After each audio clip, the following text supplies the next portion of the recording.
사랑과 은혜가 풍성하신 하나님 아버지, 한 주의 중간인 또 수요일 아침을 맞이하게 하시니 감사합니다. 오늘도 우리에게 생명과 또 시간을 허락하여 주시고 주님 앞에 나와서 또 기도하게 하시니 감사합니다. 며칠간의 수고와 피곤함을 주님께 맡깁니다. 회복되게 하시고 또 주님 주시는 새 힘으로 오늘 하루 살아갈 수 있도록 은혜를 베풀어 주옵소서. 우리의 몸과 마음이 지치지 않게 하시고 또 해야 할 많은 일들에 쫓겨서 소중한 것을 놓치지 않도록 주님 우리의 마음과 생각을 늘 지켜 주옵소서. 무엇을 선택하고 결정하는 순간에 눈앞의 유익보다 주님의 뜻을 먼저 구하게 하시고 또 주님 기뻐하시는 정직하고 성실하고 바른 길을 걸을 수 있도록 은혜를 베풀어 주옵소서. 이 시간 말씀을 깊이 상고하게 하시고 또 기도할 때 우리의 마음과 생각을 지켜주시며 주님의 뜻을 더욱 분명히 깨닫게 하여 주옵소서. 예수 그리스도 이름으로 기도하옵나이다. 아멘. 오늘 우리에게 주신 하나님 말씀은 이사야 24장 14절에서 23절 말씀입니다.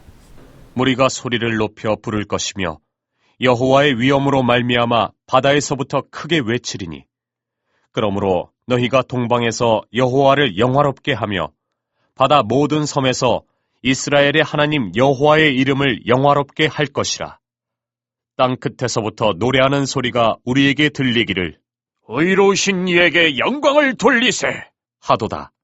그러나 나는 이르기를 나는 쇠잔하였고 나는 쇠잔하였으니 내게 화가 있도다.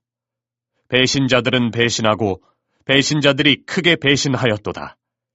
땅의 주민아 두려움과 함정과 올무가 내게 이르렀나니 두려운 소리로 말미암아 도망하는 자는 함정에 빠지겠고 함정 속에서 올라오는 자는 올무에 걸리리니 이는 위에 있는 문이 열리고 땅의 기초가 진동함이라.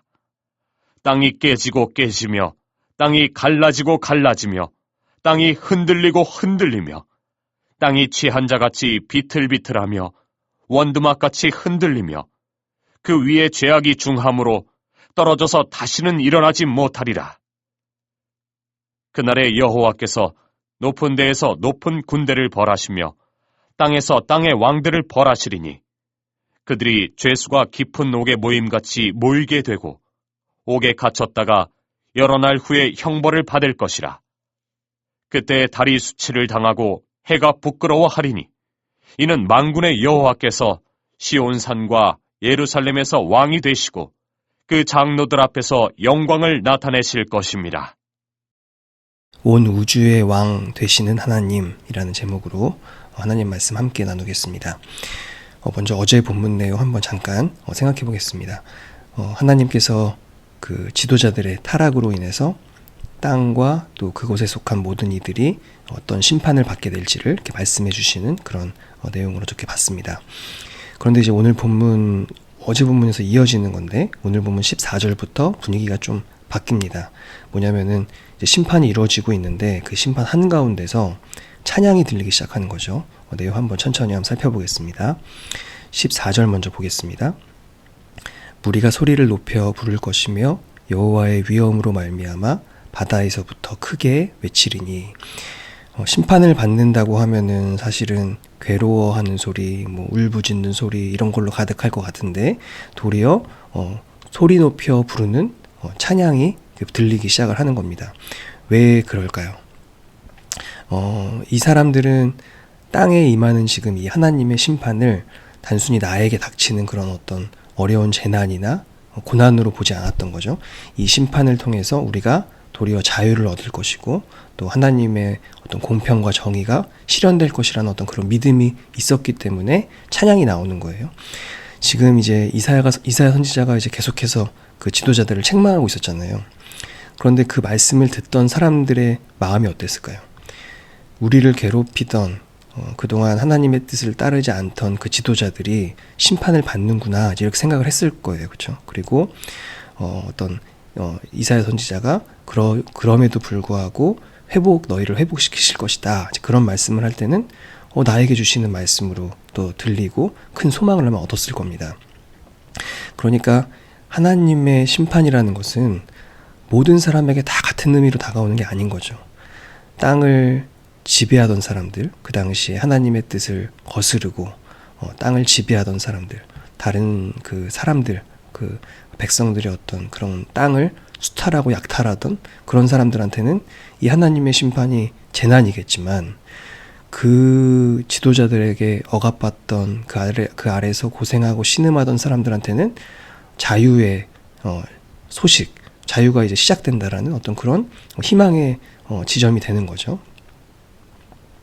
지금도 그 3대 세습이 계속 지금 이어지고 있는 그 북한 땅에 만약에 지금 땅이 뒤집어지는 그런 심판이 임한다고 하면, 그 공산당 그 간부들이 심판을 받아들이는 의미하고, 또 지하에서 주님께 자유를 부르짖으면서 갈망하던 그 북한 주민이 과연 그 심판을 받아들이는 의미가 같을까요? 당연히 다르겠죠. 그렇죠?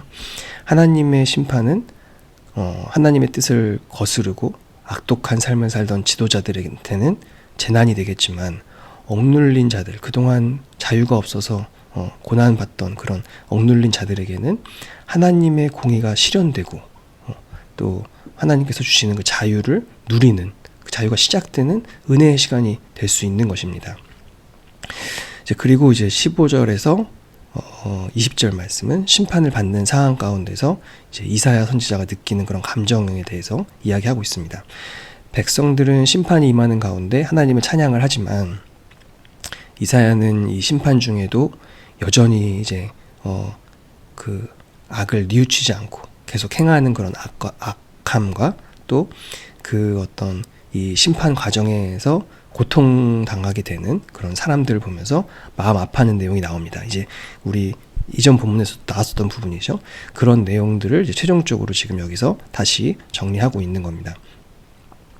여기서 이제 우리가 생각해 볼 수 있는 것은, 이사야가 전하는 이 희망의 메시지는 어떻게 보면은 세상이 말하는 그런 뭐 긍정의 자세, 낙관주의 이런 거랑은 좀 다르다라는 거죠. 하나님의 심판 가운데 하나님이 주시는 그런 자유와 회복에 대한 그런 희망과 소망도 있지만, 반면에 그와 동시에 그 가운데 경험하게 되는 그런 아픔과 고통, 이런 것들을 이사야는 지금 다 자기가 느끼고 온몸과 마음으로 이거를 지금 다 받아내고 있는 것이죠. 이 모습을 통해서 우리가 예수 그리스도의 어떤 그런 모습도 볼 수 있습니다. 부활의 영광이라는 것, 그 기쁨이라는 것이 십자가의 고난 없이 주어지지 않은 것처럼, 하나님의 역사 가운데 지금 이 이사야가 단순히 어떤 희망과 소망에 그냥 도취돼서 그냥 마냥 기뻐하는 게 아니라, 사람들은 그 가운데 막 기뻐할지라도 그 가운데서 이 이사야는 그 가운데 행해지는 그 또 악들, 그리고 그 가운데 고통당하는 이들의 그런 아픔을 경험하고 또 그걸 다 느끼고 있는 겁니다. 하나님이 주시는 희망과 소망은 이런 점에서 세상이 주는 그런 희망과 소망과는 완전히 다른 것이죠. 쭉 이제 또 내려와서 17절 한번 잠깐 보고 가겠습니다. 17절에 보면은 땅의 주민아, 그리고 어려움과 함정과 올무가 내게 이르렀나니, 이렇게 말씀하고 있고, 또 좀 내려와서 18절 19절에서는 보면 땅의 기초가 진동하고 땅이 갈라지고 땅이 흔들린다. 그리고 또 이제 20절에 보면은 땅이 취한 자 같이 비틀비틀한다, 이제 이렇게 말씀하면서 어떤 지진과 같은 그런 상황에 대해서 말씀하고 있습니다. 17절에서 땅의 주민아 라고 할 때, 이 땅의 주민은 이사야 그 앞쪽에서 설명드렸듯이 어렵고 이 힘든 시기에 이 시기를 이용해서 도리어 약한 자들, 가난한 자들의 땅을 빼앗았던 그런 사람들을 의미합니다. 땅의 주민아, 이 의미가요. 그래서 그들한테 이제 심판이 임하는 거죠.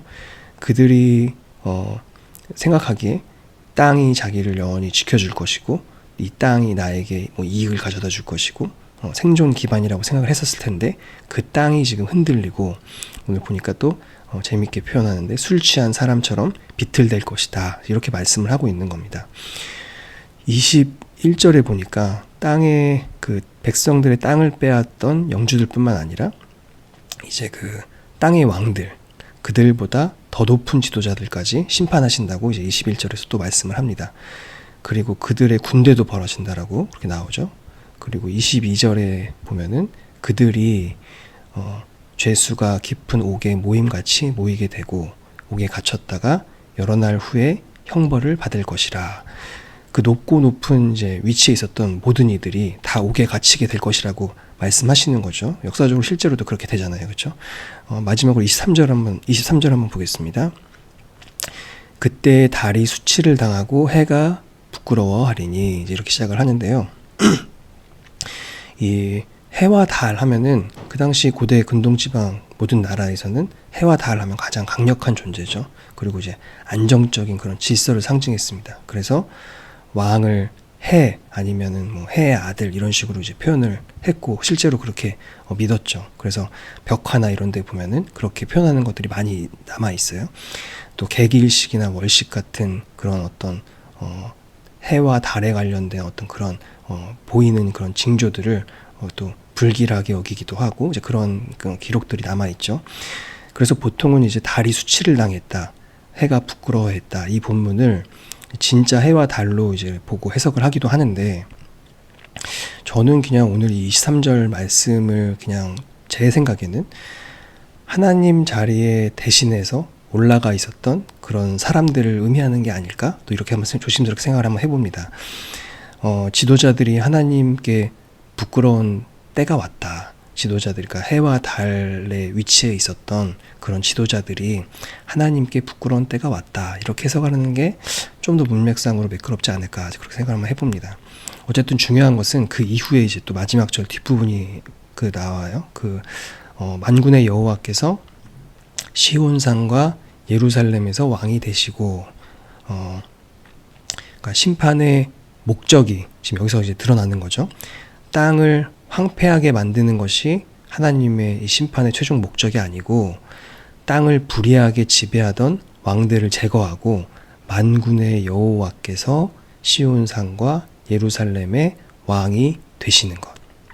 그러니까 하나님이 왕으로 통치하시는 그 원래의 모습으로 돌아가는 것. 이것이 심판의 목적이라는 것이죠. 우리가 살다 보면 우리가 의지하는 그런 모든 것들, 희망을 가지고 또 이렇게 그냥 단순히 이렇게 꿈꾸던 모든 것들이 때로는 이렇게 의미 없게 느껴질 때가 다 있잖아요. 인간적인 어떤 그런 뭔가 희망이 무너질 때 우리는 하나님의 어떤 그런 뜻을 직면하게 되잖아요. 그렇죠? 그럼 그런 것들이 다 의미 없게 느껴지잖아요. 하나님의 뜻은 우리가 바라고 소망해야 하는 것이 아니라, 우리가 반절히 어떤 바라는 그런 상황이 하나님의 뜻이 아니라 하나님이 통치하시는, 하나님이 주인 되시는 상황이 하나님의 뜻이 되어야 한다는 거죠. 우리가 의지하는 것들, 우리가 희망을 가지고 꿈꾸는 그런 것들은 사실 다 아무 의미가 없는 것이죠. 그런 것들이 우리를 지켜주지 못하고, 그런 것들을 의지해봤자 그냥 술 먹은 사람이 비틀대듯이, 땅이 그렇게 술 먹은 사람처럼 비틀대듯이 그런 것들은 우리를 지켜주지 못한다라는 겁니다. 하나님께서 우리의 주인 되시고 하나님께서 우리 삶의 통치자라면 우리가 선 자리는 절대로 무너지지 않을 겁니다. 이 땅에 하나님 나라를 대신하고 있는 모든 것들이 술 취한 자처럼 다 쓰러지고 하나님이 그 주인의 자리에 서시게 되기를 간구하는 우리 모두가 되었으면 좋겠습니다. 주님께서 이 땅의 주인 되시고 또 하나님 나라를 세워주실 줄로 믿습니다. 우리의 삶의 주인 되시고 우리 가정의 주인 되시고 내가 선 그 자리를 하나님 나라로 만들어 주시기를 주님의 이름으로 축원드립니다. 기도하겠습니다. 사랑과 은혜가 풍성하신 하나님 아버지, 오늘 본문을 통해 하나님께서 우리의 주인 되시고 하나님께서 우리 삶의 통치자 되실 때 우리의 삶이 반석 위에 세운 집처럼 든든하게 설 줄로 믿습니다. 내가 선 땅, 또 우리 가정이 선 땅에 하나님 자리를 대신하고 있는 것들이 있다면 속히 술 취한 자처럼 다 쓰러지게 하시고 우리 삶의 온전한 주인 되어 주옵소서. 오늘 하루도 주님께서 함께 하실 줄 믿으며 모든 것 예수 그리스도 이름으로 기도하옵나이다. 아멘. 하늘에 계신 우리 아버지, 아버지의 이름을 거룩하게 하시며 아버지의 나라가 오게 하시며 아버지의 뜻이 하늘에서와 같이 땅에서도 이루어지게 하소서. 오늘 우리에게 일용할 양식을 주시고 우리가 우리에게 잘못한 사람을 용서하여 준 것 같이 우리 죄를 용서하여 주시고 우리를 시험에 빠지지 않게 하시고 악에서 구하소서. 나라와 권능과 영광이 영원히 아버지의 것입니다. 아멘.